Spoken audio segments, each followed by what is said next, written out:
Good morning, students, and welcome to the second class of anterior posterior axis formation in mammals. This class is in continuation with your first class, where we had studied about the zygotic genes and the protein gradients of these zygotic genes which pattern the anterior posterior axis. After the OTX family and the CDX family of genes are activated, Hox genes come into the picture. So what are these Hox genes in mammals and what are their characteristic features? We are going to study in this class. So students, when we were studying these Hox genes counterparts in Drosophila, that is HOM C, Drosophila में हम इन्हीं jeans को students होम्योबॉक्स कह रहे थे या home C complex कह रहे थे. हमने ड्रोसोफिला में पढ़ा था कि ये जो होम्योबॉक्स होता है वो क्रोमोसोम नंबर 3 पे दो रीजन्स में होता है, the antennapedia and the bithorax complex. Mammals में हमें ये पढ़ना है कि इनकी 4 कॉपीज़ होती हैं, 4 copies of the Hox complex per haploid set. अगर डिप्लॉयड सेट होगा तो उसका डबल हो जाएगा. हम यहाँ हैप्लॉयड सेट क्यों बोल रहे हैं मैं आगे आपको समझाऊंगी. डेफिनेशन में आप यही लिखेंगे, आप ऐसे मत लिख दीजिएगा 8 copies of the Hox complex per diploid set, वो गलत हो जाएगा. आपको ये लिखना है mammals have 4 copies of the Hox complex per haploid set which are located on 4 different chromosomes. क्योंकि ये 4 कॉपीज पर हैप्लॉइड सेट की बात हम कर रहे हैं तो इनको हम कहते हैं Hox A to Hox D. अगर माइस लेंगे आप तो उसमें लिखेंगे Hox small a to Hox small d. Man में आप लिखते हैं Hox capital A to Hox capital D. Next point, student. The order of these genes and their expression pattern is similar to Drosophila. क्योंकि ये conserved होते हैं इसीलिए इनका ऑर्डर और इनके एक्सप्रेशन पैटर्न में बहुत सिमिलैरिटीज़ होती हैं ड्रोसोफिला से. ड्रोसोफिला में हमने जब पढ़ा था स्टूडेंट्स तो हमने कहा था वहाँ पे इन जीन्स का नंबर होता है 8. 5 जीन्स होते हैं फर्स्ट कॉम्प्लेक्स में एंटीनापीडिया में और 3 जीन्स होते हैं सेकंड कॉम्प्लेक्स में, दैट इज़ द बायथोरैक्स में. मैमल्स में हम कह रहे हैं कि ये जीन्स होते हैं 13 and they are numbered as 1 to 13. Drosophila में हमने इनको नाम दिया था labial, proboscipedia, deformed, ultrabithorax, abdominal A, abdominal B. Mammals में स्टूडेंट्स हम इनको नंबर कर रहे हैं 1 to 13. अब स्टूडेंट्स हम इन्हें समझेंगे कि ये कैसे होते हैं.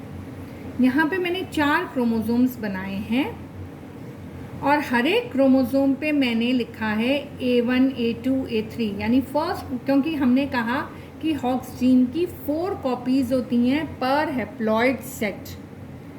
तो हमने लिखा क्रोमोसोम नंबर 1 पे अगर वो A1, A2, A3, A4 है तो क्रोमोसोम नंबर 2 पे वो क्या होगा B1, B2, B3.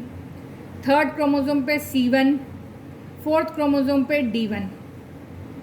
अब हमें ये समझना है स्टूडेंट कि जो A1 है एक क्रोमोसोम का, B1 है दूसरे क्रोमोसोम का, C1 एंड D1, इन चारों हॉक्स जीन्स को हम कहेंगे पैरालूड्स.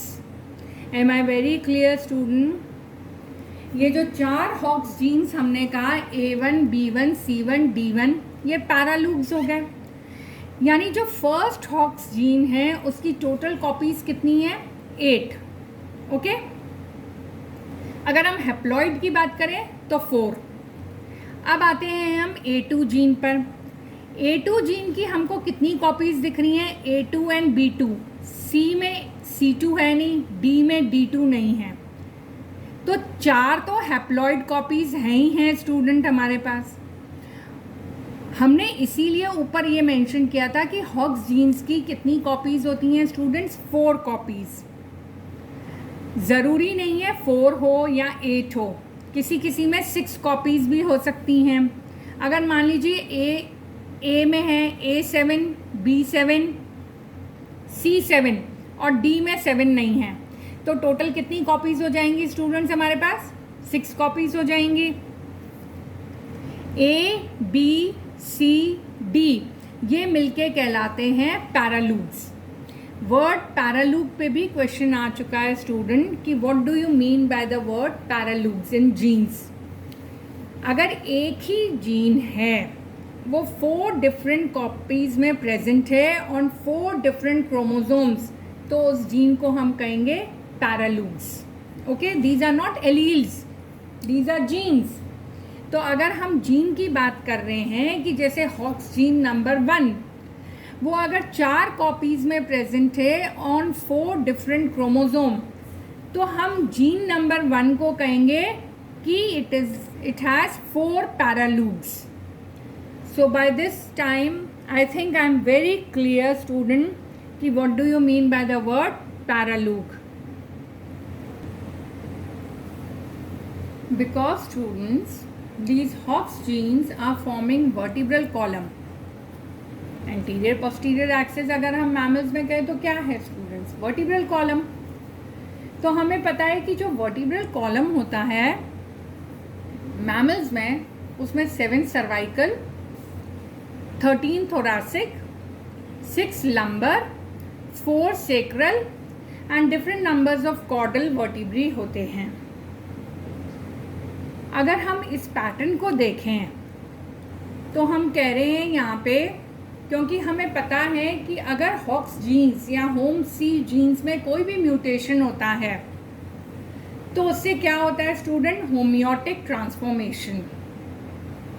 होमियोटिक ट्रांसफॉर्मेशन का मतलब है one body part is replaced by another body part. इसी चीज़ को हम अब मैमल्स में समझेंगे। हमने ड्रोसोफिला में इसी चीज़ को समझा था and we had considered the examples जहाँ पे होमियोटिक ट्रांसफॉर्मेशंस हो रहे थे। अगर आपको याद हो स्टूडेंट्स, तो हमने देखा था कि लेबियल पैड्स की जगह पे लेग्स बन रहे थे। तो ये होमियोटिक ट्रांसफॉर्मेशंस हमने कहा कि ड्रोसोफिला में बहुत कॉमन होते हैं, जिन्हें हम होमियोटिक म्यूटेशंस भी कहते हैं। अगर हम मैमल्स में इसी चीज़ को स्टडी करें तो पहले हमें अच्छे से समझना होगा students. For example, when all the copies of Hox 10 paralogs group were knocked out, no lumbar vertebrae was formed. Instead, क्योंकि लंबर रीजन से पहले क्या आता है? Thoracic. Instead, ribs and other characteristics which were similar to the thoracic vertebrae were formed. This is known as homeotic transformation. Now, homeotic transformation mammals के लिए student मैंने क्या कहा? When all copies of Hox 10 parallel. All copies मतलब हो सकता है Hox 10 4 copies में तो होता ही है, हो सकता है 6 copies में भी हो, 8 कॉपीज़ में भी हो। जब उसकी सारी की सारी कॉपीज़, अगर फॉर एग्जाम्पल हॉक्स 10 जो होता है वो 6 कॉपीज़ में होता है, अगर उसकी all the 6 copies are knocked out, then and then only homeotic transformation will occur. Even if 1 copy survives, अगर हॉक्स 10 की एक भी कॉपी रह जाती है स्टूडेंट, तो ये होमियोटिक ट्रांसफॉर्मेशंस मैमल्स में नहीं होंगे। इसीलिए ये होमियोटिक ट्रांसफॉर्मेशंस मैमल्स में कॉमन नहीं हैं। इसको हम ऐसे समझेंगे कि जो gene redundancy, what do we mean by the word gene redundancy? This means that one Hox gene in mammals is present in multiple copies. As stated earlier, जो Hox 10 पैरालूग है, that means Hox 10A, Hox 10B, Hox 10C, Hox 10D, ये जो पैरालूब्स हैं, क्योंकि ये इतने number में repeat हो रहा है हर एक हॉक्स जीन, तो उसको हम कहते हैं gene redundancy.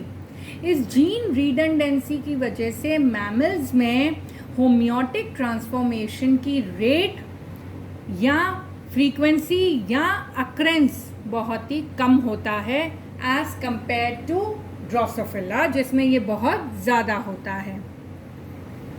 M I very clear students? क्योंकि आप कहेंगे कि बहुत कम दिखाई देता है कि लंबर वर्टिब्री की जगह पे रिब्स आ जाएं। क्यों कम दिखाई देता है? क्योंकि हम बार बार कह रहे हैं कि मैमल्स में ये जो हॉक्स जीन्स होते हैं ये पैरालूब्स में होते हैं स्टूडेंट। अगर हॉक्स जीन 1 to 13 है मैमल्स में, तो हॉक्स 1 जीन जो है वो A1, B1, C1, D1 होगा। ये पैरालूब्स हैं उसके। अगर A1, C1, D1 नॉकआउट हो जाते हैं और B1 भी रह जाता है तो भी वो अपना स्ट्रक्चर बनाएगा। इसीलिए homeotic transformations are very rare in mammals. Similarly, if HOX 11 is knocked out, all copies, HOX 11 की भी 6 copies होती हैं, अगर ये all 6 copies are knocked out, then no sacral vertebrae is formed and this sacral vertebrae is replaced by lumbar vertebrae. अब students, क्योंकि vertebral column को हमने डिवाइड किया है सर्वाइकल, थोरैसिक, लंबर और सेक्रल रीजन्स में, ये जो 13 हॉक्स जीन्स हैं ये किस तरीके से पूरी वर्टिब्रल कॉलम को बनाते हैं ये हम समझेंगे। ये क्लियर कट डिवीजन नहीं होता है स्टूडेंट्स, हम सिर्फ इसको थोड़ा सा समझने के लिए हमने ये लिखा है कि नॉर्मली हॉक्स 1 to 5 जो होते हैं they specify the 7 cervical vertebrae. Okay, Hox 6 to 9, किसी में हॉक्स 7 to 8 भी हो सकता है जो थोरैसिक रीजन को स्पेसिफाई करता है। ये क्लियर कट नहीं है कि हॉक्स 6 to 9 जीन केवल थोरैसिक रीजन ही बनाएंगे। हॉक्स 6 जीन जो है वो सर्वाइकल रीजन को भी थोड़ा बहुत स्पेसिफाई कर सकता है। ये हमने समझने के लिए लिखा है कि जो हॉक्स 1 to 5 जीन्स होते हैं वो सर्वाइकल रीजन को स्पेसिफाई करते हैं। हॉक्स 6 to 9 जीन्स होते हैं वो थोरैसिक रीजन को स्पेसिफाई करते हैं। एंड हॉक्स 10 जीन जो होता है वो लंबर रीजन को। सिमिलरली हॉक्स 11 जीन जो होता है वो सेक्रल एंड कॉर्डल रीजन को स्पेसिफाई करते हैं। तो students, I think I am very clear now कि एंटीरियर पोस्टीरियर एक्सिस कैसे बनती है मैमल्स में, कौन से एंटीरियर जीन्स हैं एंड प्रोटीन्स हैं और कौन से posterior genes and posterior protein gradients हैं। इसके अलावा आज हमने हॉक्स जीन्स को समझा। If HOM C is asked then you have to give description about Drosophila. If Hox genes is asked you have to give description about mammal. In the next class we are going to study the remaining 2 body axis of mammals, that is dorsal ventral and left right.